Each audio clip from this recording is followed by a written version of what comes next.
नमस्कार, आदाब, सत श्री अकाल। स्वागत है दोस्तों आप सभी का इस यूट्यूब चैनल में। और आज के इस वीडियो में हम बात करेंगे शासक और इतिवृत्त, यानी कि हम पूरे विस्तार से समझेंगे कि 16वीं 17वीं शताब्दी के दौरान मुगल दरबार किस तरह से सजा रहता था।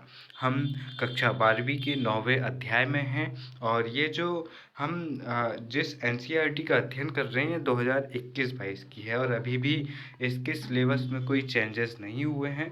जब तक आपको चेंजेस समझ में ना आए तब तक आप इन वीडियो से काम चला सकते हैं। कुछ बातें जो वीडियो की शुरुआत में ही आपको ध्यान में रख लेनी चाहिए कि भैया वीडियो को पूरे सब्र के साथ आखिर तक देखते रहना। हो सकता है कि वीडियो काफ़ी बोरिंग लगे क्योंकि यहाँ पर 33 पेज की मैं रिकॉर्डिंग करूँगा, लाइन बाय लाइन पढ़कर आपको समझाऊँगा और ख़ुद भी समझूँगा।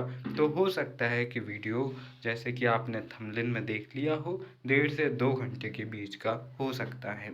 इसलिए आप नोट्स बनाते रहिए ताकि आप एक्टिव रहें।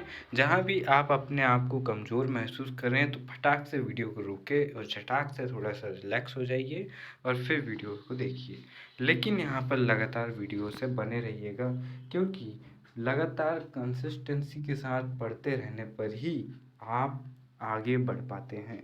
कुछ चीज़ें जो आपको आगे बढ़ने पर मजबूर करती है, पहला तो लगातार ज्ञान को प्राप्त करते रहना, दूसरा लगातार अभ्यास करते रहना, टेस्ट देते रहना और तीसरा एक लक्ष्य साधना, एक टारगेट सेट करना। ऐसी कुछ चीज़ें अगर आपके पास में हैं तो आप अच्छे अच्छे एग्ज़ाम्स को क्रैक कर सकते हैं। अन्यथा आप यूट्यूब पे इसी तरह वीडियो सर्च करके कुछ ना कुछ देखते रहेंगे और 3-4 साल बाद किसी दुकान में या फिर कहीं पर आप नज़र आएंगे।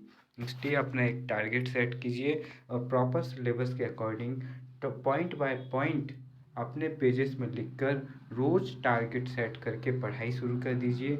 और इतना जो ज्ञान वीडियो की शुरुआत में ही मैं दे देता हूँ क्योंकि हो सकता है कि आखिर तक आप सुनने लायक बचे ही ना, आप बहुत ज़्यादा बोर हो जाएं। इसलिए चलिए आपकी सब्र की भी यहाँ पर परीक्षा होगी कि आप वीडियो पूरा देख पाते हैं या नहीं।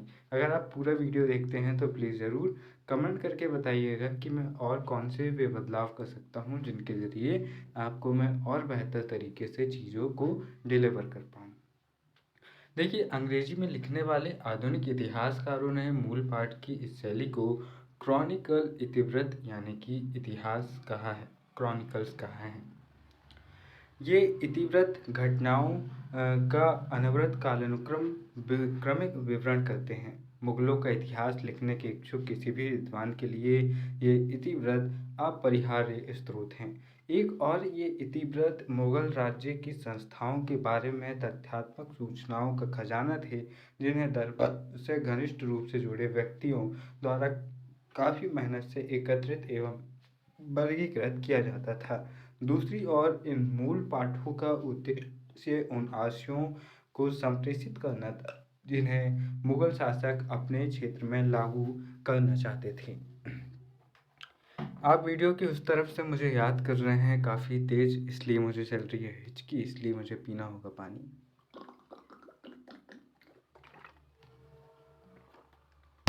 अतः ये इतिवृत्त हमें इस बात की एक झलक देते हैं कि कैसे शाही विचारधाराएं रची तथा प्रचारित की जाती थी। यह अध्याय मुगल साम्राज्य के इस समृद्ध और लुभाने आयाम की कार्यप्रणाली पर प्रकाश डालेगा। दोस्तों, इतिवृत्त क्या होता है? जो डेली डायरी होती है, जो रोज़मर्रा की जो लेखा जोखा होता है, इसे इतिवृत्त कहा जाता है और इसी के ज़रिए हम इतिहास की कई सारी घटनाओं को समझ सकते हैं। यहाँ पर देखिए, आपको ये इनका जो चित्र है वो देखने को मिल जाएगा। बाबर को राजवंशीय मुकुट सौंपता हुआ तैमूर गो सॉरी गोवर्धन नाम के चित्रकार द्वारा 1630 में इसे बनाया गया था। और यहाँ पर आप देख सकते हैं अन्य शासक भी यहाँ पर किस तरह से नजर आ रहे हैं। मुगल शासक और उनका साम्राज्य। आइए अब शुरुआत से ही हम समझते हैं कि मुगल कौन थे और किस तरह से वे भारत में आए। इससे पहले भी बहुत सारी चीज़ें पिछले अध्यायों में जान चुके हैं, लेकिन फिर से उसी चीज़ को रिपीट करने से हमारा रिवीजन होता है। मुगल नए मंगोल से व्युत्पन्न हुआ नाम है। यद्यपि आज यह नाम साम्राज्य की भव्यता का एहसास कराता है, लेकिन राजवंश के शासकों ने स्वयं के लिए यह नहीं चुना। उन्होंने अपने को तैमूरी कहा क्योंकि पितृपक्ष से वे तुर्की शासक तैमूर के वंश थे। पहला मुगल शासक बाबर मातृपक्ष से सॉरी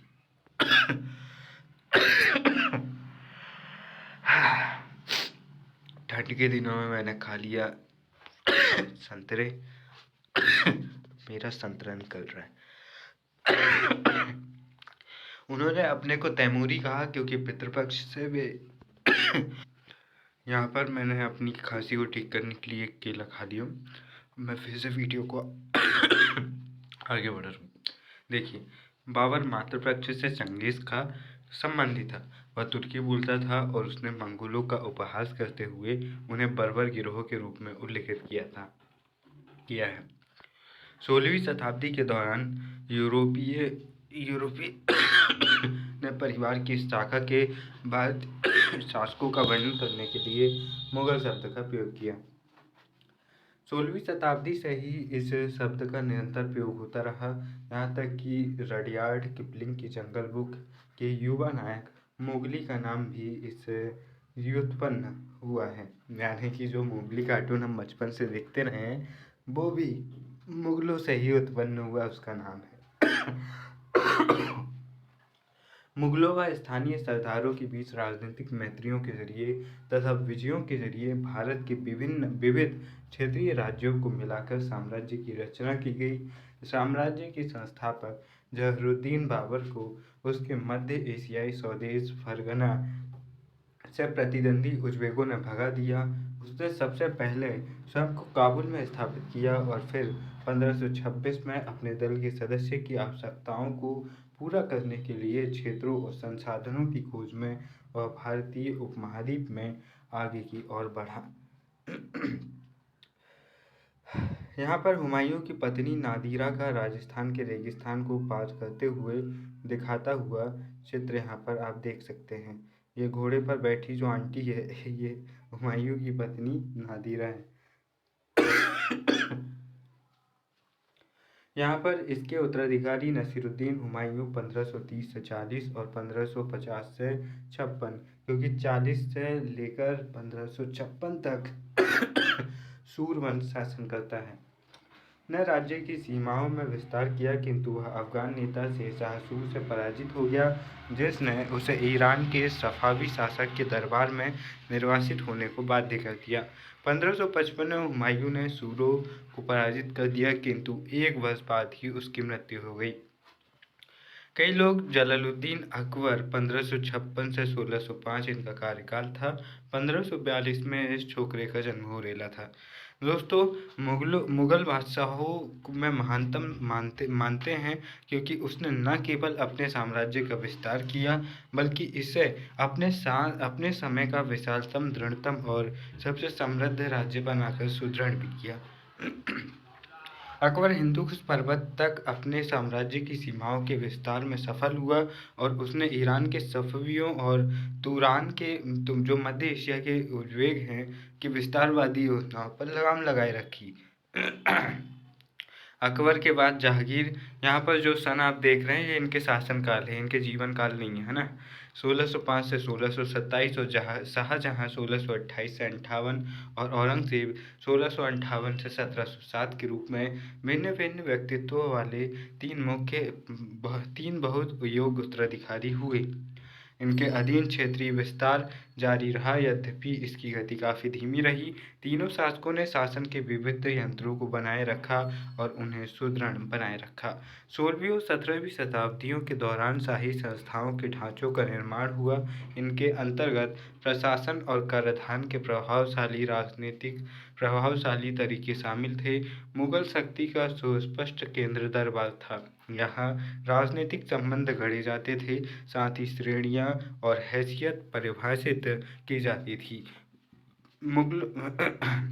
मुगलों द्वारा शुरू की गई राजनीतिक व्यवस्था, सैन्य शक्ति और उपमहाद्वीप की भिन्न-भिन्न परंपराओं को समायोजित करने की चेतन नीति की कोई संयोजन पर आधारित थी।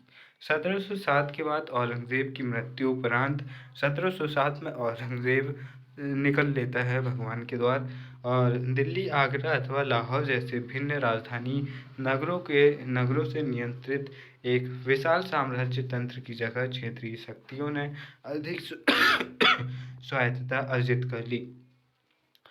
फिर भी सांकेतिक रूप से सही, पर मुगल शासक की प्रतिष्ठा ने अभी अपनी आभा नहीं खोई थी। 1857 में इस वंश के अंतिम वंशज बहादुर शाह द्वितीय जफर को अंग्रेजों ने उखाड़ फेंका और 1862 में सिर्फ बहादुर शाह जफर ही रंगून की जेल में अपनी अंतिम सांस नहीं लेते हैं, बल्कि उनकी अंतिम सांस के साथ मुगल साम्राज्य भी समाप्त हो चुका होता है।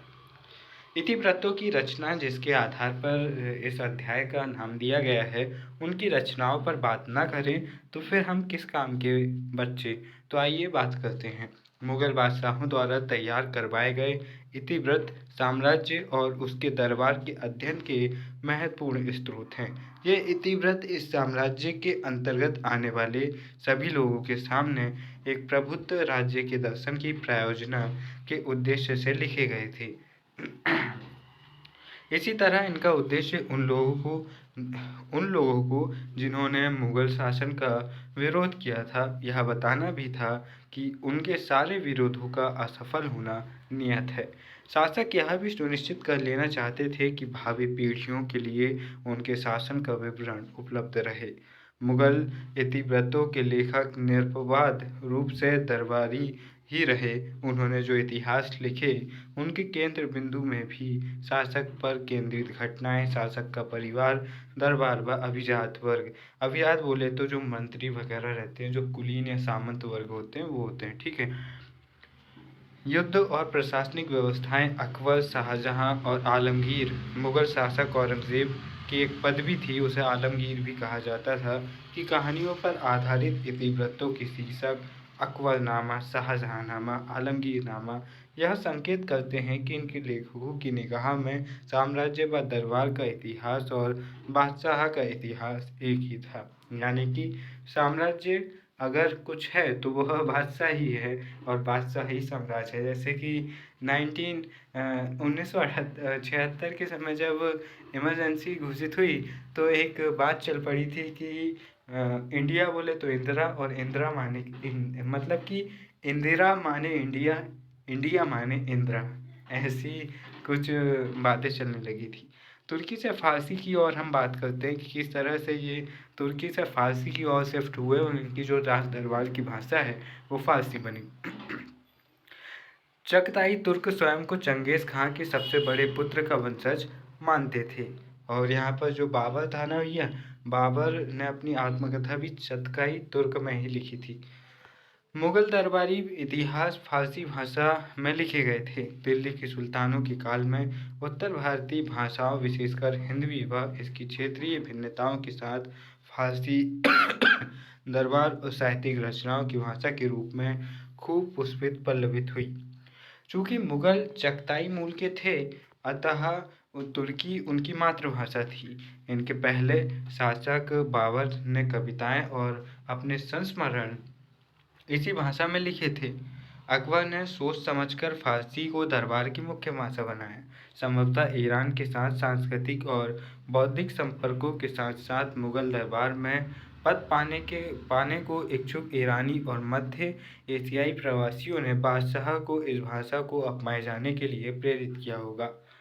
फारसी को दरबार की भाषा का ऊंचा स्थान दिया गया तथा उन लोगों को शक्ति व प्रतिष्ठा प्रदान की गई जिनकी इस भाषा पर अच्छी पकड़ थी। राजा शाही परिवार के लोग और दरबार के विशिष्ट सदस्य यह भाषा बोलते थे। कुछ और आगे यह सभी स्तरों के प्रशासन की भाषा बन गई, जिससे लेखाकारों, लिपिक तथा अन्य अधिकारियों ने भी इसे सीख लिया। जहाँ जहाँ फारसी प्रत्यक्ष प्रयोग में नहीं थी, वहाँ भी राजस्थानी, मराठी और यहाँ तक कि तमिल में शासकीय लेखों की भाषा को इसकी शब्दावली और मुहावरों ने व्यापक रूप से प्रभावित किया था। चूँकि 16वीं और 17वीं शताब्दियों के दौरान फ़ारसी का प्रयोग करने वाले लोग उपमहाद्वीप के कई अलग-अलग क्षेत्रों से आए थे और वे अन्य भारतीय भाषाएं भी बोलते थे, अतः स्थानीय मुहावरों को सम्मिलित करने से फ़ारसी का भी भारतीयकरण हो गया था। फ़ारसी के हिंदवी के साथ पारस्परिक संपर्क से उर्दू के रूप में एक नई भाषा निकल कर आई। अकबरनामा जैसे मुगल इतिहास फ़ारसी में लिखे गए थे, जबकि अन्य जैसे बाबर के संस्मरणों का बाबरनामा के नाम से तुर्की से फ़ारसी में अनुवाद किया गया था। मुगल बादशाहों ने महाभारत और रामायण जैसे संस्कृत ग्रंथों को फ़ारसी में अनुवादित किए जाने का आदेश दिया। महाभारत का अनुवाद रस्मनामा यानी कि युद्ध की पुस्तक के रूप में हुआ था। अब आपको क्या करना है, जितनी भी किताबें यहाँ पर आपको दिख रही है वो सभी आपको अपने नोट्स में लिखनी है और तभी आपका मतलब रहेगा, है ना। यहाँ पर लिखित शब्द की उड़ान की बात करते हैं अबुल फजल के शब्दों में। चलिए इस कॉलम को पढ़ते हैं। लिखित शब्द विगत युगों की बुद्धिमत्ता को मूर्त रूप दे सकता है और इस तरह वह बौद्धिक प्रगति का साधन बन सकता है। उच्चारित शब्द उनके दिलो दिमाग में जाता है जो उसे सुनने के लिए उपस्थित होता है। लिखित शब्द न केवल पास रहने वाले लोगों बल्कि दूर स्थित लोगों को भी समझदारी सिखाता है।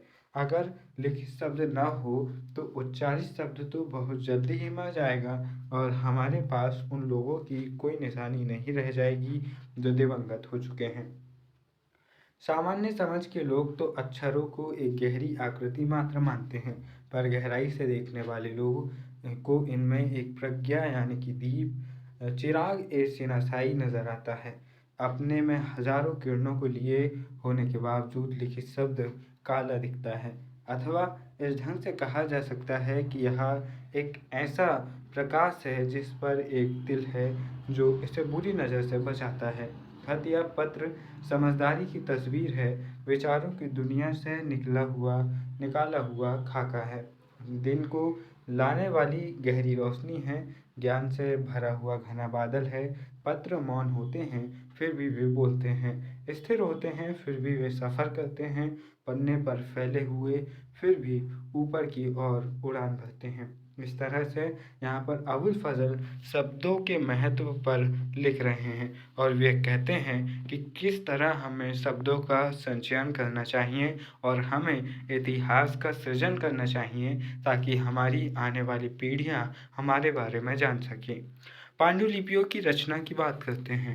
आज के दौर में वैसे तो अपना कुछ इतिहास बचा के रखना सही नहीं है, क्योंकि प्राइवेसी की बात आ गई है। हो सकता है कि आपकी 2 गर्लफ्रेंड हो, आपकी पहली चैट आप सोच रहे हैं कि बचा के रखूँ, हिस्ट्री बनेगी, और प्राइवेसी नाम की चीज़ नहीं है और मिल गई दूसरी वाली को, फिर आप पिट रहे हैं किसी चौराहे में, सड़क में। आगे देखते हैं। ऐसी चीज़ें सिर्फ मजाक के लिए होती है, मेरी विचारधारा ऐसी नहीं है ना, तो माफ़ी चाहूँगा अगर आप ऐसा कुछ गलत सोचते हैं तो। पांडुलिपियों की रचना की अगर हम बात करें तो मुगल भारत की सभी पुस्तकें पांडुलिपियों के रूप में थी, अर्थात वे हाथ से लिखी होती थी। पांडुलिपि रचना का मुख्य केंद्र शाही किताबखाना था। हालांकि किताबखाना शब्द पुस्तकालय के रूप में अनुवादित किया जा सकता था, यह दरअसल एक लिपि घर था, अर्थात ऐसी जगह जहाँ बादशाह की पांडुलिपियों का संग्रह रखा जाता था तथा नई पांडुलिपियों की रचना की जाती थी। पांडुलिपियों की रचना में विविध प्रकार के कार्य करने वाले लोग शामिल थे। कागज बनाने वालों की पांडुलिपि के पन्ने तैयार करने, सुलेखक पाठ की नकल तैयार करने, कोमतगरों की पृष्ठों को चमकाने के लिए, चित्रकारों की पाठ से दृश्यों को चित्रित करने के लिए और जल्दसाजों की प्रत्येक पन्नों को इकट्ठा कर उनके अलंकृत आवरण में बैठाने के लिए आवश्यकता होती थी। इस तरह से हम देख सकते हैं कि किस तरह से किताबों का यहाँ पर सृजन होता था। आप यहाँ पर एक किताब का जो नस्तलिख शैली में लिखा हुआ एक पन्ना आप यहाँ पर देख सकते हैं, नस्तलिख शैली में लिखा है। कितना खूबसूरत यहाँ पर है भाई, क्या खूबसूरत है यार। एक कश्मीर के मोहम्मद हुसैन द्वारा यह तैयार किया गया है। इसके अक्षरों के विशुद्ध समानुपातिक घुमाव की कदरदानी में इसको जरीन कलम यानी कि सोने की कलम के खिताब से नवाजा गया। सुलेखक ने पृष्ठ के निचले भाग पर अपने हस्ताक्षर भी किए हैं। इस पृष्ठ का लगभग 1/4 हिस्सा इसी में प्रयुक्त हो गया है। आप यहाँ पर देख सकते हैं, ऐसा लग रहा है कि छपाई की है, लेकिन देखो कितना खूबसूरत लिखा है। मेरी राइटिंग तो लगता है कि 10-12 जन्म लूँगा जब ऐसी होगी। अभी तो ऐसी है कि मैं नोट्स बनाता हूँ और 2-3 महीने के बाद जब एग्ज़ाम आ जाते हैं सर पे, तभी लगता है रिवीजन करने का। भले ही मैंने वीडियो की शुरुआत में मोटिवेशन के लिए बोल दिया कि रिवीजन और कंसिस्टेंसी के साथ पढ़ो, लेकिन मैं कुछ रिवीजन नहीं कर पाता। लेकिन कोशिश मैं भी कर रहा हूँ कि मैं लगातार चीज़ों को रिवाइज करूँ। लेकिन प्रॉब्लम ये है कि मेरी राइटिंग मुझे ही समझ में नहीं आती। मुझे ही नहीं पता चलता कि मैंने 4 दिन पहले क्या लिखा था। इसलिए अब कोशिश कर रहा हूँ कि राइटिंग को सुधारूँ, क्योंकि आपकी राइटिंग स्किल भी बेहतर होनी चाहिए। आपके जो आंसर जांचने वाले जो लोग हैं, वो आपके आंसर को अच्छे से समझ पाएंगे, देख पाएंगे, तभी तो आपको नंबर मिलेंगे, नहीं तो क्या मिलेगा। आइए रंगीन चित्र की बात करते हैं। दोस्तों, जैसा कि हमने पिछले अनुभाग में पढ़ा, मुगल पांडुलिपियों की रचना में चित्रकार भी शामिल थे। एक मुगल बादशाह के शासन की घटनाओं को विवरण देने वाले इतिहासों में लिखित पाठ के साथ ही उन घटनाओं को चित्रों के माध्यम से दृश्य रूप में वर्णित किया जाता था। जब किसी पुस्तक में घटनाओं अथवा विषयों को दृश्य रूप में व्यक्त किया जाना होता था, तो सुलेखक उसके आसपास के पृष्ठों को खाली छोड़ देते थे। चित्रकार शब्दों में वर्णित विषय को अलग से चित्र रूप में उतरवाकर वहां संलग्न कर देते थे। ये लघु चित्र होते थे जिन्हें पांडुलिपि के पृष्ठों पर आसानी से लगाया और देखा जाता था। चित्रों को न केवल किसी पुस्तक के सौंदर्य को बढ़ावा देने वाला, बल्कि उन्हें तो लिखित माध्यम से राजा और राजा की शक्ति के विषय में जो बात कही न जा सकी हो, ऐसे विचारों के संप्रेषण का भी एक सशक्त माध्यम माना जाता था। इतिहासकार अबुल फजल ने चित्रकारी का एक जादुई कला के रूप में वर्णन किया है। उनकी राय में यह कला किसी निर्जीव वस्तु को भी इस रूप में प्रस्तुत कर सकती है कि उसमें जीवन है। बादशाह, उसके दरबार तथा उसमें हिस्सा लेने वाले लोगों का चित्रण करने वाले चित्रों की रचना को लेकर शासकों और मुसलमान रूढ़िवादी वर्ग के प्रतिनिधियों अर्थात उलमा के बीच निरंतर तनाव बना रहता था। उलमा क्या होते हैं, आपको पता होना चाहिए कि उलमा वे होते हैं जो कि धार्मिक जानकार लोग होते हैं, जो धर्म के प्रतिष्ठित लोग होते हैं, उन्हें उलमा कहते हैं। उलमा ने कुरान के साथ साथ हदीस, जिसमें पैगंबर मोहम्मद के जीवन से एक ही प्रसंग वर्णित है, वह प्रतिष्ठापित मानव रूपों के चित्रण पर इस्लामी प्रतिबंध का आह्वान किया। इस प्रसंग में पैगंबर साहब को प्राकृतिक तरीके से जीवित रूपों में चित्रण की मनाही करते हुए उल्लेखित किया गया, क्योंकि ऐसा करने से यह लगता है कि कलाकार रचना की शक्ति को अपने हाथ में लेने की कोशिश कर रहा है। यह एक ऐसा कार्य था जो केवल ईश्वर ही का था। यानी कि यहाँ पर ये कहना चाहते हैं कि किसी क्या मजाल भाई कि तुम ईश्वर का चित्र बना लो, क्या तुम अल्लाह का चित्र बना सकते हो? अल्लाह ने तुम्हें बनाया और तुम अल्लाह पैगंबर का चित्र बना सकते हो? हट, ऐसा नहीं होना चाहिए। बाद में जब रहस्यवादी सूफी संत आए तो उन्होंने कहा कि अल्लाह ईश्वर से हमारा संबंध भक्त और ईश्वर का नहीं है, बल्कि मित्र का है, प्रेमी का है। यही संबंध हम भक्ति काल में जो संत रहे उन्होंने कहा। कोई भगवान राम को अपना साला मान रहा है, कोई जीजा मान रहा है, कोई उन्हें अपना दोस्त मान रहा है, कोई अपना पुत्र मान रहा है और कोई अपना प्रेमी मान रहा है। इस तरह से बाद के समय में हमें ये चीज़ें देखने को मिलती है। किंतु समय के साथ शरिया की व्याख्याओं में भी बदलाव आया। विभिन्न सामाजिक समूहों ने इस्लामी परंपरा के ढांचे की अलग अलग तरीकों से, मुझे एक दोहा याद आता है जो बहुत बहुत दिन पहले मैंने सुना था, वो मुझे ध्यान में नहीं आ रहा है कि कैसा है वो। नीम राम भगवान से जुड़ा था यार, वो क्या तो था, एक मिनट सोचने दो मुझे। चलो जाने दो, मुझे याद नहीं आ रहा है। अगर मुझे याद आ जाएगा तो फिर मैं किसी और वीडियो में बताऊंगा। देखो, वो ऐसा था कि नीम करेला कड़वा, ऐसा राम सूबे सरवा, ऐसा कुछ था वो। मतलब उसमें कवि बताना चाहता है कि राम भगवान उनके जीजा हैं और वो नीम के पेड़ के नीचे सो रहे हैं। किंतु समय के साथ शरिया की व्याख्याओं में भी बदलाव आया। विभिन्न सामाजिक समूहों ने इस्लामी परंपरा के ढांचे की अलग अलग तरीके से व्याख्या की। प्रायः प्रत्येक समूह ने इस परंपरा की ऐसी व्याख्या प्रतिपादित की जो उनकी राजनीतिक आवश्यकताओं से सबसे ज़्यादा मेल खाती थी। जिन शताब्दियों के दौरान साम्राज्य निर्माण हो रहा था, उस समय कई एशियाई क्षेत्रों के शासकों ने नियमित रूप से कलाकारों को उनके चित्र तथा उनके राज्य के जीवन के दृश्य चित्रित करने के लिए नियुक्त किया। उदाहरण के लिए ईरान के सफ़ावी राजाओं ने दरबार में स्थापित कार्यशालाओं में प्रशिक्षित उत्कृष्ट कलाकारों को संरक्षण प्रदान किया। बेहज़ाद जैसे चित्रकारों के नाम ने सफ़ावी दरबार की सांस्कृतिक प्रसिद्धि के चारों ओर फैलाने में बहुत योगदान दिया। ईरान से भी कलाकार मुगलकालीन भारत में आने में सफल रहे। कुछ को मुगल दरबार में लाया गया, जैसे मीर सैयद अली और अब्दुल समद।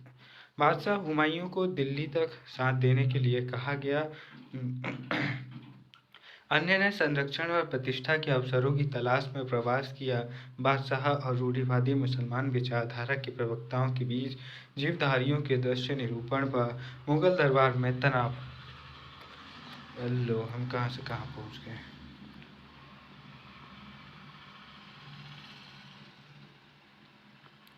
तनाव बना हुआ था। अकबर का दरबारी इतिहासकार अबुल फजल बादशाह को यह कहते हुए उजरत करता है, लिखता है, कई लोग ऐसे हैं जो चित्रकला से घृणा करते हैं, पर मैं ऐसे व्यक्तियों को नापसंद करता हूँ। मुझे ऐसा लगता है कि कलाकार के पास खुदा को पहचानने का बेजोड़ तरीका है, चूँकि कहीं न कहीं उसे यह महसूस होता है कि खुदा की रचना को वह जीवन नहीं दे सकता। यहाँ पर अकबरनामा और बादशाहनामा की बात की जा सकती है। महत्वपूर्ण चित्रित मुगल इतिहासों में सर्वाधिक ज्ञात अकबरनामा और बादशाहनामा यानी कि राजा का इतिहास है। प्रत्येक पांडुलिपि में औसतन 150 पूरे अथवा दोहरे पृष्ठों पर लड़ाई, घेराबंदी, शिकार, इमारत निर्माण, दरबारी दृश्य आदि के चित्र हैं। अकबरनामा के लेखक अबुल फजल का पालन पोषण मुगल राजधानी आगरा में हुआ। वह अरबी, फारसी, यूनानी दर्शन और सूफीवाद में पर्याप्त निष्णात था, यानी कि इनमें वह रंगा हुआ था। इन सब चीज़ों की जानकारी थी और इनमें वह आस्था रखता था। ये यहाँ पर इसका अर्थ है। इससे भी अधिक वह एक प्रभावशाली, विवादी तथा स्वतंत्र चिंतक था, जिसने लगातार दकियानूसी उलमा के विचारों का विरोध किया।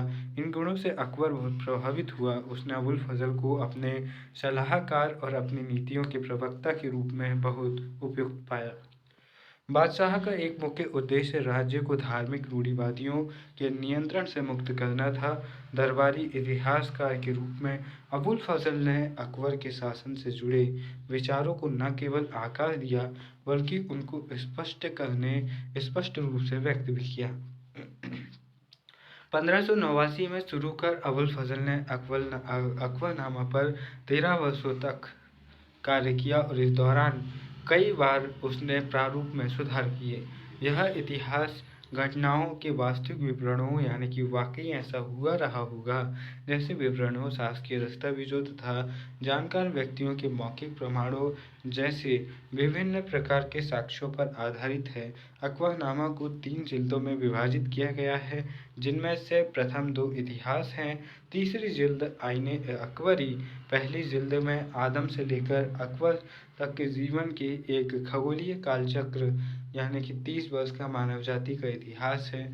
दूसरी जिल्द अकबर के 46वें शासन वर्ष 1601 पर खत्म होती है। अगले ही वर्ष पर अबुल फजल राजकुमार सलीम द्वारा तैयार किए गए षड्यंत्र का शिकार हुआ और सलीम के सहपराधी बीर सिंह बुंदेला, जो कि ओरछा के राजा थे। यहाँ पर हुआ यह था कि जो जहांगीर था, जिसे सलीम कहा जाता था, जो कि अनारकली के प्यार में पड़ा था। अब हर पापा चाहता है कि उसका बेटा वो गलती ना करे जो वो अपनी जवानी में करके आ चुका है। ये हमेशा से चला आता है, ऐसी परंपराएं बन जाती है। आप भी देखो, जब आप बच्चे थे तो आप कितना उधम करते रहे होंगे, कुछ ना कुछ तो करते ही रहे होंगे, मिट्टी खाते रहे होंगे, कहीं लोट पोट होके खेलते रहे होंगे। लेकिन आज के टाइम पर आपके सामने अगर कोई बच्चा मटर गश्ती करते हुए दिखता है या फिर कुछ खेलते हुए दिखता है तो आप उसे डांट देते हैं, बेटा ऐसा मत करो, ऐसी गंदी बात है।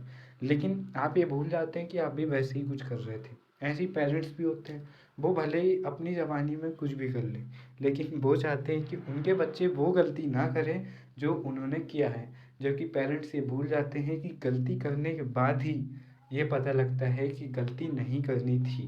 बिना गलती करे आदमी को लगता है कि कर ही लूँ यार, क्योंकि शादी करने से पहले आदमी को लगता है कि शादी नहीं कर ही लेता हूँ, और फिर शादी करने के बाद पता लगता है कि शादी नहीं करनी थी। तो इस तरह से अनारकली के चक्कर में पड़ा था अपना सलीम। अनारकली डिस्को चली वाले गाना गा रहा था, और फिर उसके बाद में अकबर को पता चल गया कि बेटा अपना गुल खिला रहा है, तो उसने अनारकली को दीवार में चुनवा दिया। अब यहाँ पर सलीम भड़क गया और विद्रोह कर दिया, अब तो छोड़ूंगा नहीं पापा को। और फिर ये पहुँच गया ओरछा। ओरछा में इसका एक दोस्त रहता था, बीसी मुंदेला, जो कि था हिंदू लेकिन बहुत अच्छा इसका दोस्त था।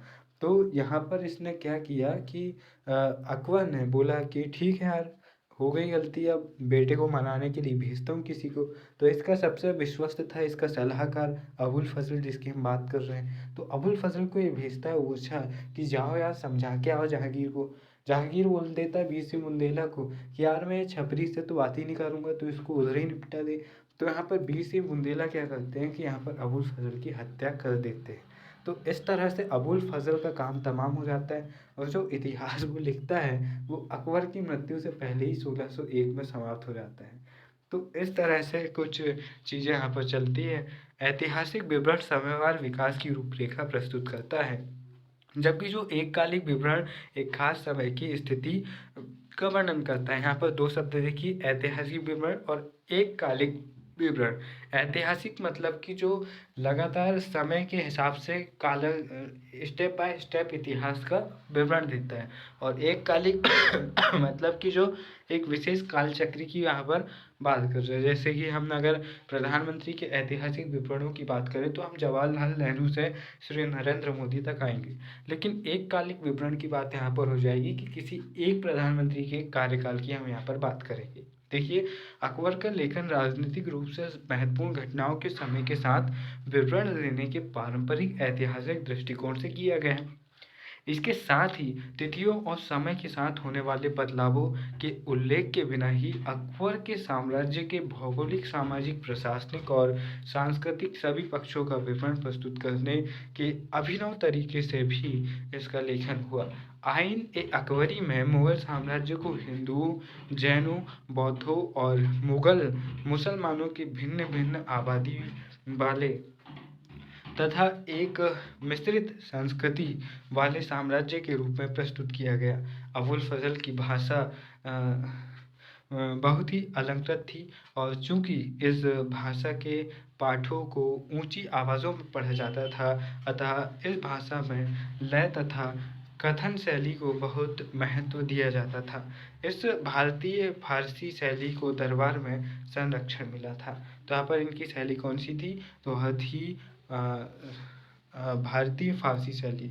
उससे पहले हम इस कॉलम पर बात करते हैं, बादशाहनामा के सफ़र को देखते हैं। मुगलों के अधीन बहुमूल्य पांडुलिपियों की भेंट एक स्थापित राजनयिक प्रथा थी। इसी का अनुकरण करते हुए अवध के नवाब ने सन 1799 में जॉर्ज तृतीय को सचित्र बादशाहनामा भेंट में दिया।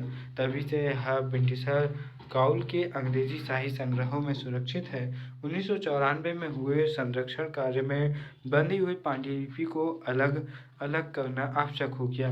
इसी वजह से चित्रों को प्रदर्शित करना संभव हुआ, और 1997 में पहली बार बादशाहनामा के चित्र नई दिल्ली, लंदन और वाशिंगटन में हुई प्रदर्शनियों में दिखाए गए। अबुल फजल का एक शिष्य अब्दुल हामिद लाहौरी बादशाहनामा के लेखक के रूप में जाना जाता है। इसकी योग्यताओं के बारे में सुनकर बादशाह शाहजहां ने उसे अकबरनामा के नमूने पर अपने शासन का इतिहास लिखने के लिए नियुक्त किया। बादशाहनामा भी सरकारी इतिहास है। इसकी 3 जिल्दें यानी कि 3 दफ्तर या 3 भाग आप कह सकते हैं वो है। पहले जिल्द 10 चंद्र वर्षों का ब्यौरा है यानी कि 10 वर्षों का ब्यौरा है। लाहौरी ने बादशाह के शासन 1627 से 47 के पहले 2 दशकों पर पहला व दूसरा दफ्तर लिखा है यानी कि दूसरे भाग लिखे हैं। इन जिल्दों के बाद में शाहजहां के वजीर सादुल्लाह खान ने सुधार किया। बुढ़ापे की आवश्यकताओं की वजह से लाहौरी तीसरे दशक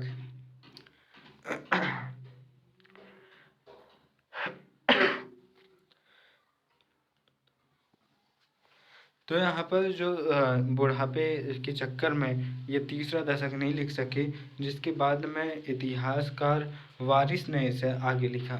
औपनिवेशिक काल के दौरान अंग्रेज प्रशासकों ने अपने साम्राज्य के लोगों और संस्कृतियों जिन पर वे लंबा शासन करना चाहते थे को बेहतर ढंग से समझने के लिए भारतीय इतिहास का अध्ययन तथा उपमहाद्वीप के बारे में ज्ञान का अभिलेखागार स्थापित करना शुरू किया।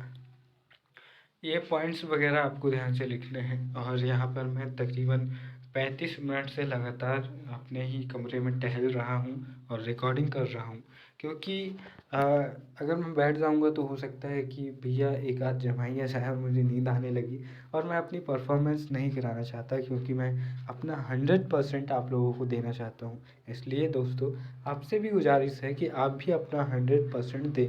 हो सकता है कि आप थोड़ी सी थकान महसूस कर रहे हो, तो आप इस समय वीडियो को पॉज कर दीजिए, पानी आनी पीकर थोड़ा सा चल लिए और फिर देखिए। आइए आगे बढ़ते हैं। 1784 में सर विलियम जोन्स द्वारा स्थापित एशियाटिक सोसाइटी ऑफ बंगाल ने कई भारतीय पांडुलिपियों के संपादन, प्रकाशन और अनुवाद का जिम्मा अपने ऊपर ले लिया।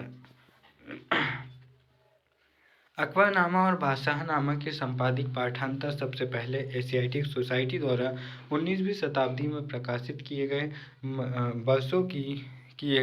वर्षों की कड़ी मेहनत के बाद 20वीं शताब्दी के आरंभ में हेनरी वेबरिज द्वारा अकबरनामा का अंग्रेजी अनुवाद किया गया। बादशाहनामा के केवल कुछ ही अंशों का अभी तक अंग्रेजी में अनुवाद हुआ है। इसका मूल पाठ अपने संपूर्ण रूप में आज भी अनुवाद किए जाने की प्रतीक्षा में है। दोस्तों यहाँ पर आदर्श राज्य की बात करते हैं। यहाँ पर हम कुछ ऐसी बात करेंगे जो उस समय के विचारकों द्वारा हमें मिलती है। दरबारी इतिहासकारों के कई साक्ष्यों का हवाला देते हुए यह दिखाया गया कि मुगल राजाओं को सीधे ईश्वर से शक्ति मिली थी। उनके द्वारा वर्णित दंत कथाओं में से एक मंगोल रानी अलान कुआं की कहानी है, जो अपने शिविर में आराम करते हुए सूर्य की एक किरण द्वारा गर्भवती हुई। उनके द्वारा जन्म लेने वाली संतान पर इस दैवीय प्रकाश का प्रभाव था। इस प्रकार पीढ़ी दर पीढ़ी यह प्रकाश हस्तांतरित होता गया। ईश्वर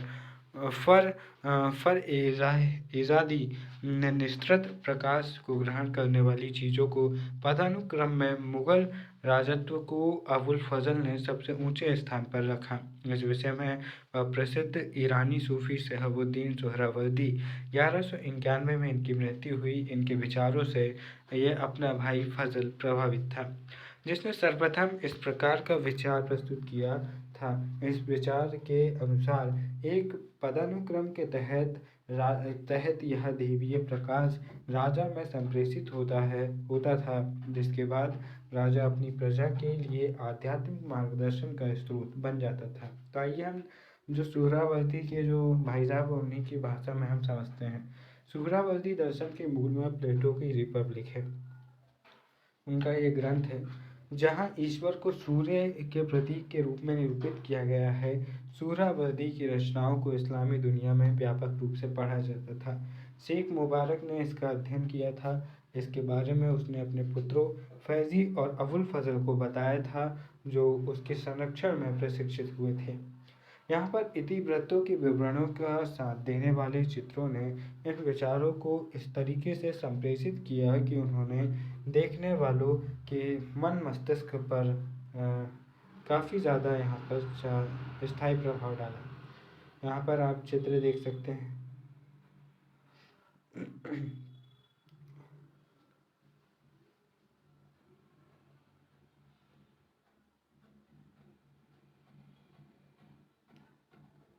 इसके बाद में सुलह कुल की जो नीति थी जो अकबर ने शुरू की थी उसके विषय में जानते हैं कि इतिहासकार उस बारे में किस तरह से विवरण देते हैं। मुगल इतिवृत्त साम्राज्य को हिंदुओं, जैनों, ज़रोस्त्रियों और मुसलमानों जैसे अनेक भिन्न भिन्न जनजातियों और धार्मिक समुदायों को सम्मिश्र किए हुए साम्राज्य के रूप में प्रस्तुत करते हैं। सभी तरह की शांति और स्थायित्व के रूप में बादशाह सभी धार्मिक और जनजातीय समूहों से ऊपर होता था, इसके बीच मध्यस्थता करता था तथा यह भी सुनिश्चित करता था कि न्याय और शांति बनी रहे। अबुल फजल सुलह एक कुल यानी पूर्ण शांति के आदर्शों को प्रभुत्व शासन की आधारशिला बताता है। सुलह एक कुल में यूं तो सभी धर्मों और मतों को अभिव्यक्ति की स्वतंत्रता थी, किंतु उसकी एक शर्त थी कि वे राज्य सत्ता को क्षति नहीं पहुंचाएंगे अथवा आपस में नहीं लड़ेंगे। सुलह एक कुल का आदर्श राज्य नीतियों के जरिए किया गया था। मुगलों के अधीन अभिजात वर्ग मिश्रित किस्म का था, अर्थात उसमें ईरानी, तुरानी, अफगानी, राजपूत, दक्खनी सभी शामिल थे। इन सबको दिए गए पद और पुरस्कार पूरी तरह से राजा के प्रति उनकी सेवा और निष्ठा पर आधारित थे।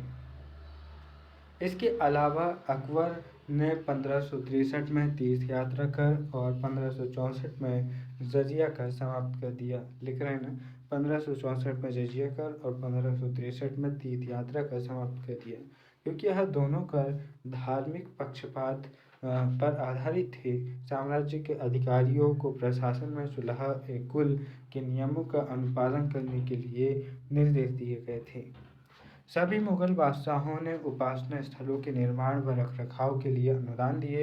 यहाँ तक कि युद्ध के दौरान जब मंदिरों को नष्ट कर दिया जाता था तो बाद में उनकी मरम्मत के लिए अनुदान जारी किए जाते थे। ऐसा हमें शाहजहां और औरंगजेब के शासन से पता चलता है। हालांकि औरंगजेब के शासनकाल में गैर मुसलमान प्रजा पर जजिया कर फिर से लागू कर दिया गया था। अबुल फजल प्रभुसत्ता को एक सामाजिक अनुबंध के रूप में परिभाषित किया है। वह कहता है कि बादशाह अपनी प्रजा के 4 तत्वों की रक्षा करता है: जीवन, धन, सम्मान और विश्वास। इसके बदले वह आज्ञा पालन, संसाधनों के हिस्से की मांग करता है। केवल न्यायपूर्ण संप्रभु ही शक्ति और दैवीय मार्गदर्शन के साथ इस अनुबंध का सम्मान कर पाते हैं। यहाँ पर अकबर, ये कौन है भाई?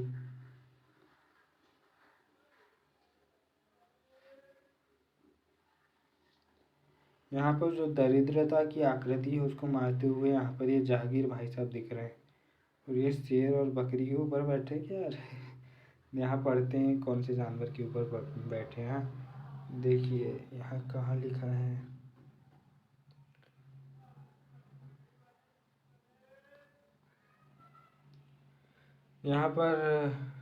यहाँ कुछ पढ़ते हैं। और जहांगीर ने अपने संस्मरणों में न्याय की जंजीर को इस प्रकार वर्णित किया है: राज्यारोहण के बाद मैंने जो पहला आदेश दिया वह न्याय की जंजीर को लगाने का था, ताकि न्याय के प्रशासन में संलग्न लोगों से यदि देर हो जाए अथवा वे न्याय चाहने वाले लोगों के विषय में मिथ्याचार का व्यवहार करे तो उत्पीड़ित व्यक्ति इस जंजीर के पास आ सके और इसे हिला सके, उसकी ओर ध्यान आकर्षित हो सके। इस जंजीर को शुद्ध सोने से बनाया गया था। यह 30 गज लंबी थी तथा इसमें 60 घंटियां लगी हुई थी। यहाँ पर हाँ ये नीचे लिखा हुआ है, यहाँ पर शेर और बकरी या फिर ये गाय भी हो सकती है, पर बकरी जैसी दिख रही है। यहाँ पर बकरी बैठे हुए यहाँ पर दिख रहे हैं साइड में, है ना।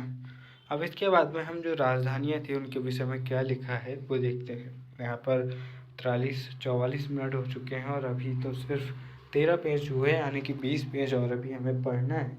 तो बने रहिए, अपना सब्र बनाए रखिए और आगे देखते हैं। राजधानी नगर मुगल साम्राज्य का हृदय स्थल उसका राजधानी नगर था, जहाँ दरबार लगता था। 16वीं और 17वीं शताब्दी के दौरान मुगलों की राजधानियाँ बहुत तेजी से स्थानांतरित होने लगी। हालांकि बाबर ने लोदियों की राजधानी आगरा पर अधिकार कर लिया था, तथापि उसके शासन के 4 वर्षों के दौरान राष्ट्रीय दरबार भिन्न भिन्न स्थान पर लगाए जाते थे। दोस्तों, यहाँ पर कोई बड़ी बात नहीं है कि मैं सिर्फ यहाँ पर पॉइंट निकाल कर चला जाऊँ, जैसे कि वहाँ पर हमने जजिया कर और धार्मिक कर की समाप्त होने की बात देखी थी। अगर सिर्फ ऐसे ही पॉइंट्स पढ़ाना हो ना तो मुश्किल से 6 से 7 मिनट लगेंगे, और थोड़ा अच्छे से भी पढ़ाए तो ज़्यादा से ज़्यादा 10-15 मिनट लगेंगे वीडियो को ख़त्म करने में। लेकिन हमारा उद्देश्य ये नहीं है। हमारा उद्देश्य है थ्योरी को समझना, चीज़ों को स्पष्ट तरीके से समझना। जब आप इन बिना तथ्यों की इन कहानियों को आप पढ़ेंगे तो आप पाएंगे कि आप चीज़ों को अच्छे से समझ पा रहे हैं। 1560 के दशक में अकबर ने आगरा के किले का निर्माण करवाया। इसे आसपास के क्षेत्रों की खदानों से लाए गए लाल बलुआ पत्थरों से बनाया गया था। 1570 के दशक में उसने फतेहपुर सीकरी में एक नई राजधानी बनाने का निर्णय लिया। इस निर्णय का एक कारण यह हो सकता है कि सीकरी अजमेर को जाने वाली सीधी सड़क पर स्थित था, जहाँ शेख मोइनुद्दीन चिश्ती की दरगाह उस समय तक एक महत्वपूर्ण तीर्थ स्थल बन चुकी थी। मुगल बादशाहों के चिश्ती सिलसिले के सूफियों के साथ घनिष्ठ संबंध थे। अकबर ने सीकरी में जुम्मा मस्जिद के बगल में ही शेख सलीम चिश्ती के लिए सफ़ेद संगमरमर का एक मकबरा बनवाने का आदेश दिया। विशाल मेहराबी विशाल मेहराबी प्रवेश द्वार, बुलंद दरवाजा के निर्माण का उद्देश्य वहां आने वाले लोगों को गुजरात में मुगल विजय की याद दिलाना था। यानी कि गुजरात विजय के उपलक्ष्य में अकबर ने इस गेट को बनवाया था, जो आप चित्र में देख पा रहे हैं। यही बुलंद दरवाजा है। 1585 में उत्तर पश्चिम को अधिक कोई दिख रहा है यहाँ पर पहचान का? काफी खतरनाक है भाई साहब ये तो।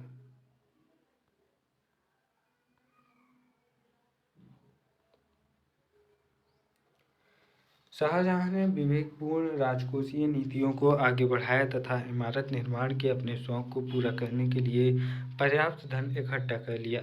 जैसा कि आपने पहले के शासकों के संदर्भ में देखा, राजतंत्रीय संस्कृतियों में इमारत निर्माण कार्य राजवंशीय सत्ता, धन तथा प्रतिष्ठा का सर्वाधिक स्पष्ट और ठोस प्रतीक था। मुसलमान शासकों के संदर्भ में इसे धर्मनिष्ठा के एक कार्य के रूप में भी देखा जाता था। 1648 में दरबार सेना व राजसी खानदान आगरा से नई निर्मित राजधानी शाहजहानाबाद चले गए। दिल्ली के प्राचीन रिहायशी नगर में शाहजहानाबाद एक नई और शाही आबादी थी। यहाँ लाल किला, जामा मस्जिद, चांदनी चौक के बाजार की वृक्ष भी थी और अभिजात वर्ग के बड़े बड़े घर थे। शाहजहां का यह नया नगर विशाल एवं भव्य राजतंत्र की ज़्यादा औपचारिक कल्पना को व्यक्त करता था।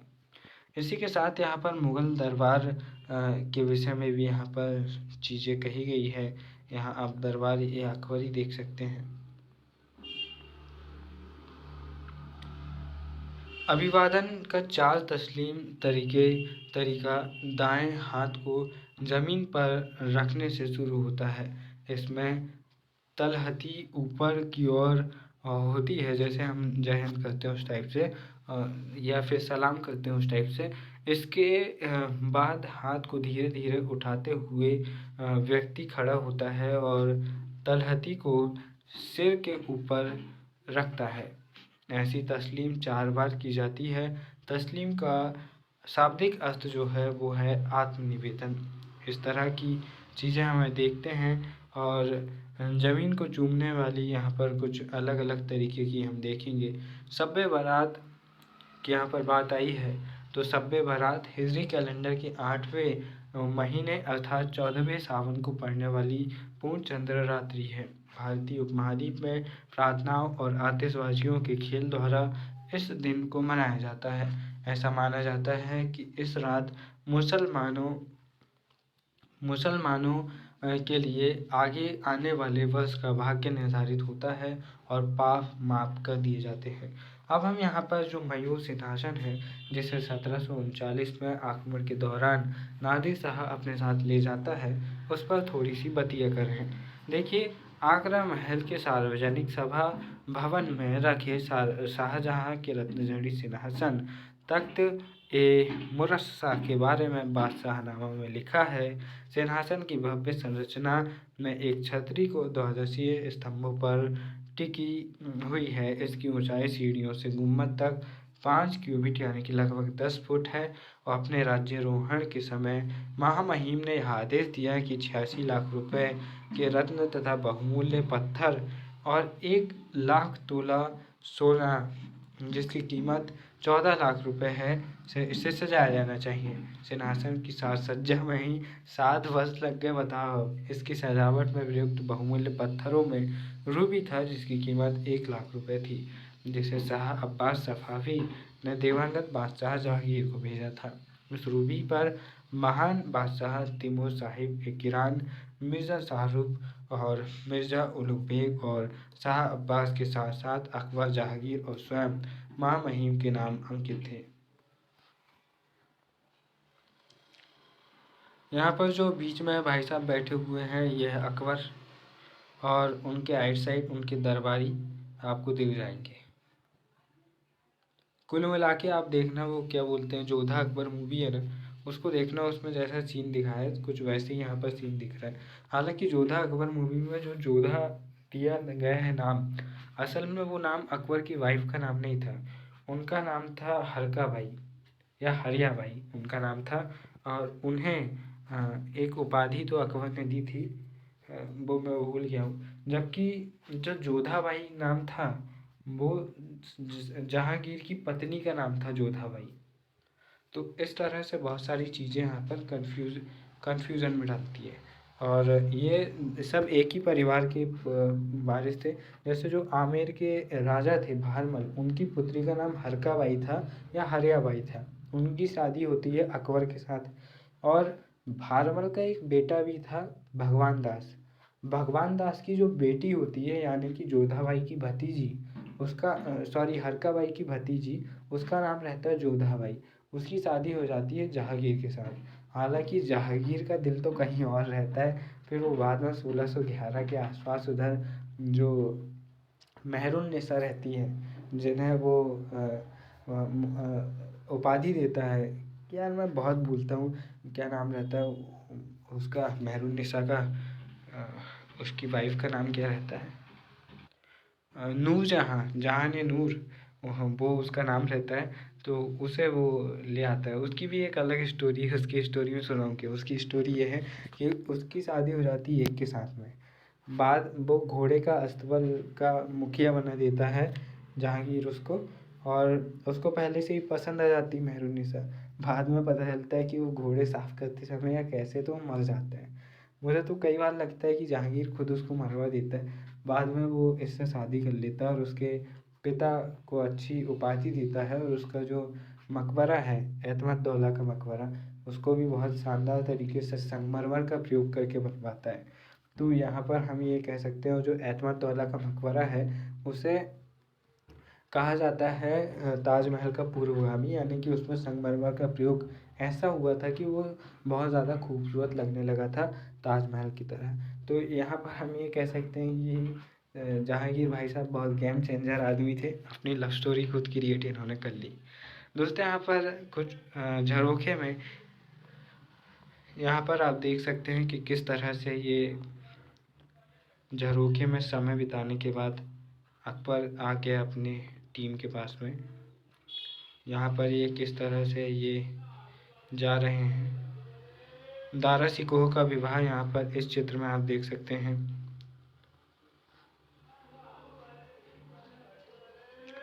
शाही परिवार के आयोजन बहुत ज़्यादा खर्चीले होते थे।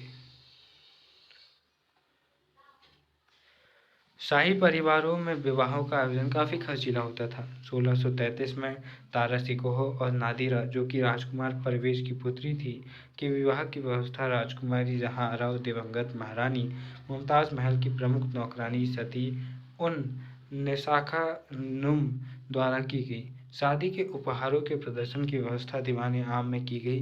बादशाह तथा हरम की स्त्रियां दोपहर में इसे देखने के लिए आई तथा शाम के समय अभिजात यहाँ आए।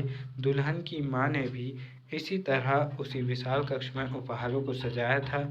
शाहजहां इन्हें देखने के लिए वहां गया। हिनाबंदी यानी कि मेहंदी लगाने की रस्म दीवाने खास में अदा की गई। दरबार में उपस्थित व्यक्तियों के बीच पान, इलायची तथा मेवे बांटे गए। विवाह पर कुल 32 लाख रुपए खर्च हुए। और ये मत सोचना कि ये 32 लाख आज के 32 लाख है, उस समय के 32 लाख है। और ये काफ़ी ज़्यादा करोड़ों में इनकी अगर आप इस समय के हिसाब से निकालेंगे तो ये करोड़ों में इनकी कीमत आएगी। जिसमें 6 लाख रुपए शाही खजाने से 16 लाख रुपए जहां यानी कि मुमताज़ महल द्वारा आरंभ में अलग से रखे गए रुपयों को मिलाते हुए और शेष दुल्हन की मां द्वारा दिए गए थे। बादशाहनामा के लिए गए इन चित्रों में अवसर पर जुड़ी गतिविधियों को यहाँ पर दिखाया गया है। साथ ही नौरोज जन्मदिन पर शासक को विभिन्न वस्तुओं से तौला जाता था और बाद में ये वस्तुएं दान में बांट दी जाती थी। जो बाद में औरंगजेब होता है वो इस प्रथा को बंद कर देता है। साथ ही यहाँ पर पदवियों को भी यहाँ पर बांटा जाता था। और आगे देखते हैं हम यहाँ पर हम इसे ध्यान से पढ़ते हैं क्योंकि यहाँ पर कुछ पॉइंट्स हमें मिल सकते हैं। राज्याभिषेक के समय अथवा किसी शत्रु पर विजय के बाद मुगल बादशाह विशाल पदवियाँ ग्रहण करते थे। उद्घोषकों यानी कि नकीब द्वारा जब इन गुंजायमान और लयबद्ध पदवियों की घोषणा की जाती थी तो इस सभा में विस्मय का माहौल बना देती थी। मुगल सिक्कों पर राजसी नयाचार के साथ शासनरत बादशाह की पूरी पदवी होती थी। योग्य व्यक्तियों को पदवियां देना मुगल राजतंत्र का एक महत्वपूर्ण पक्ष बन गया था।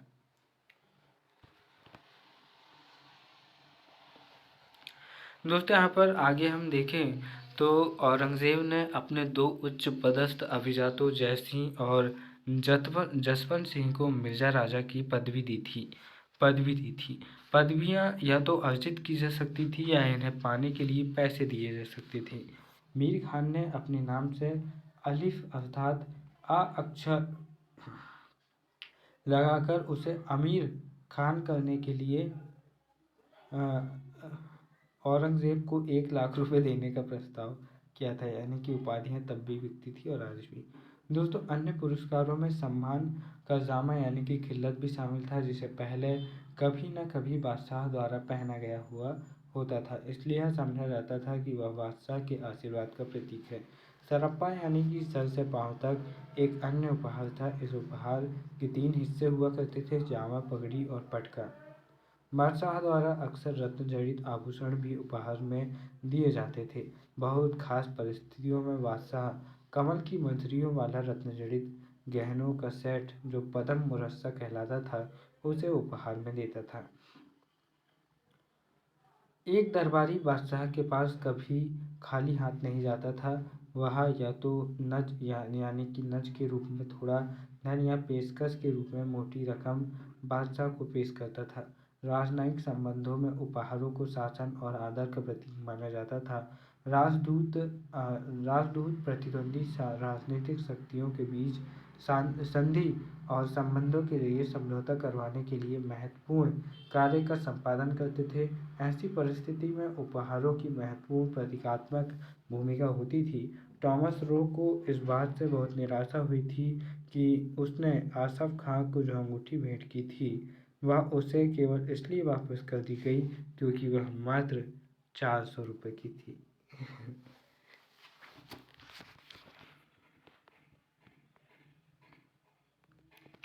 यहाँ पर शाही परिवार की हम बात करते हैं। हरम शब्द का प्रयोग प्रायः मुगलों की घरेलू दुनिया की ओर संकेत करने के लिए होता है। यह शब्द फारसी से निकला है जिसका जो अर्थ होता है वह है पवित्र स्थान। मुगल परिवार में बादशाह की पत्नियों और पत्नियां उसके नज़दीक और दूर के रिश्तेदार, मामा, सौतेली व उपमाताएं, बहन, पुत्री, बहू, चाची, मौसी, बच्चे आदि व महिलाएं परिचारिकाएं तथा गुलाम होते थे।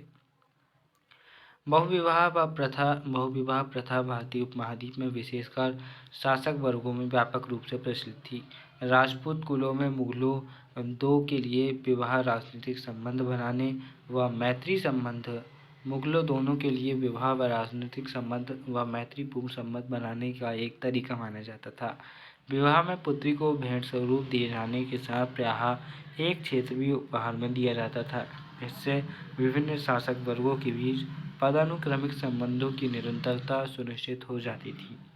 इस तरह से विवाह को उनके फलस्वरूप विकसित संबंधों के कारण ही मुगल बंधुता के एक व्यापक तंत्र का निर्माण कर सके। इससे वे महत्वपूर्ण वर्गों से जुड़े और उन्हें एक बृहद समाज को इकट्ठा कर रखने में मदद मिली। मुगल परिवार में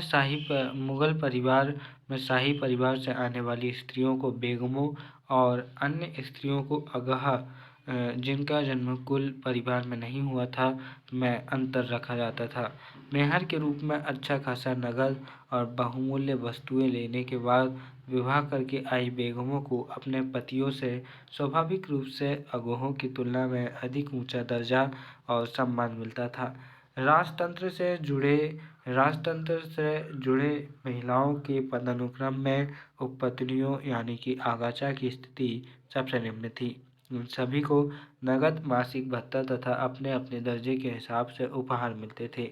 वंश आधारित पारिवारिक ढांचा पूरी तरह से स्थायी नहीं था।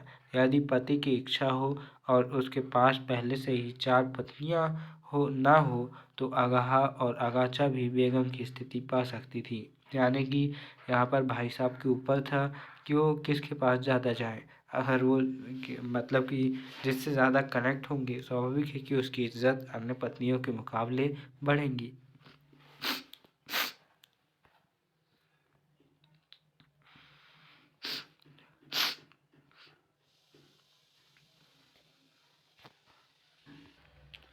पत्नियों के अतिरिक्त मुगल परिवार में अनेक महिला तथा पुरुष गुलाम होते थे। वे साधारण कार्य से लेकर कौशल, निपुणता तथा बुद्धिमत्ता के अलग-अलग कार्यों का संपादन करते थे। गुलाम हिजड़े यानी कि ख्वाजा सर परिवार के अंदर और बाहर के जीवन में रक्षक, नौकर और व्यापार में दिलचस्पी लेने वाली महिलाओं के एजेंट होते थे। नूरजहाँ के बाद मुगल रानियों और राजकुमारियों ने महत्वपूर्ण वित्तीय स्रोतों पर नियंत्रण रखना शुरू कर दिया था। शाहजहाँ की पुत्रियां जहाँ-आरा और रोशन-आरा को ऊंचे शाही मनसबदारों के समान वार्षिक आय होती थी। इसके अतिरिक्त जहाँआरा को सूरत के बंदरगाह नगर, जो कि विदेशी व्यापार का एक लाभप्रद केंद्र था, से राजस्व प्राप्त होता था। संसाधनों के पर नियंत्रण ने मुगल परिवार की महत्वपूर्ण स्त्रियों को इमारतों व बागों के निर्माण का अधिकार दे दिया था। जहाँआरा ने शाहजहाँ की नई राजधानी शाहजहानाबाद दिल्ली की कई वास्तुकलात्मक परियोजनाओं में हिस्सा लिया था। इसने इनमें से आंगन व बाग के साथ एक 2 मंजिला भव्य कारवां-सराय थी। शाहजहांनामा के हृदय स्थल चांदनी चौक की रूपरेखा जहाँ-आरा द्वारा बनाई गई थी। गुलबदन बेगम द्वारा लिखी गई एक रोचक पुस्तक हुमायूंनामा से हमें मुगलों की घरेलू दुनिया की एक झलक मिलती है। गुलबदन बेगम बाबर की पुत्री और हुमायूं की बहन तथा अकबर की फूफी थी। गुलबदन स्वयं तुर्की तथा फारसी में धारा प्रवाह लिख सकती थी।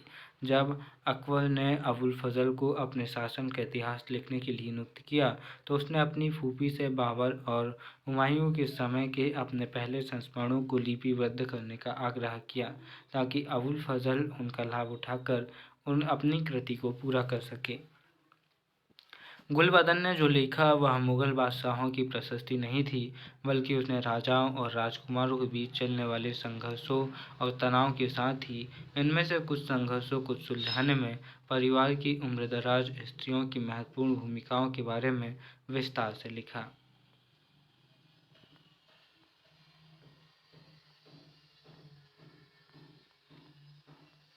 इसके बाद में हम देखते हैं 1560 से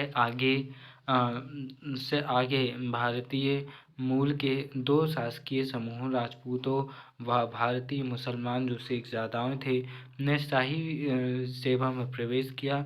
इनमें नियुक्त होने वाला प्रथम व्यक्ति एक राजपूत मुखिया आम्बेर का राजा भारमल कछवाहा था, जिसकी पुत्री से अकबर का विवाह हुआ था। शिक्षा और लेखा शास्त्री और झुकाव वाले हिंदू जातियों के सदस्यों को भी पदोन्नत किया जाता था।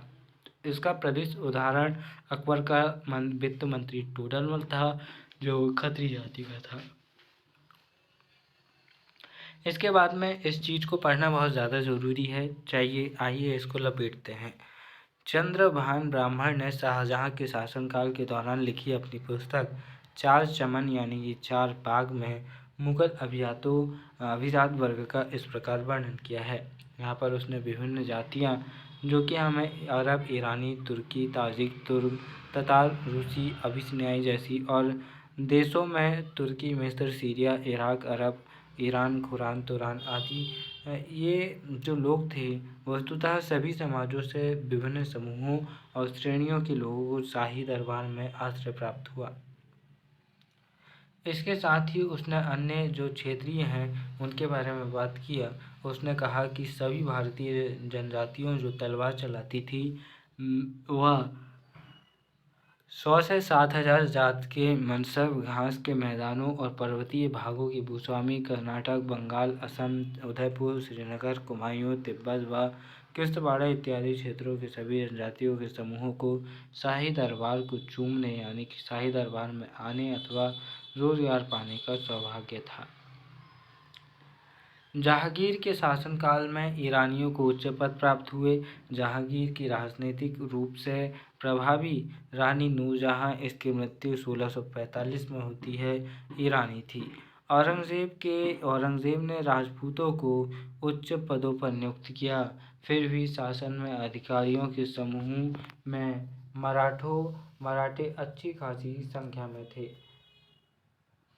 सभी सरकारी अधिकारियों के दर्जे और पदों में दो तरह के संख्या विषयक ओहदे थे। पहला जात शाही पदानुक्रम अधिकृत अधिकारी यानी कि मनसबदार के पद और वेतन का सूचक था और सवाल यह सूचित करता था कि उससे सेवा में कितने घुड़सवार रखना अपेक्षित था। 17वीं शताब्दी में 1000 या उससे ऊपर जात वाले मनसबदार अभिजात यानी कि उमरा जो कि अमीर का बहुवचन है कहे गए। सैन्य अभियानों में ये अभिजात अपनी सेनाओं के साथ भाग लेते थे तथा प्रांतों में वे साम्राज्य के अधिकारियों के रूप में भी कार्य करते थे।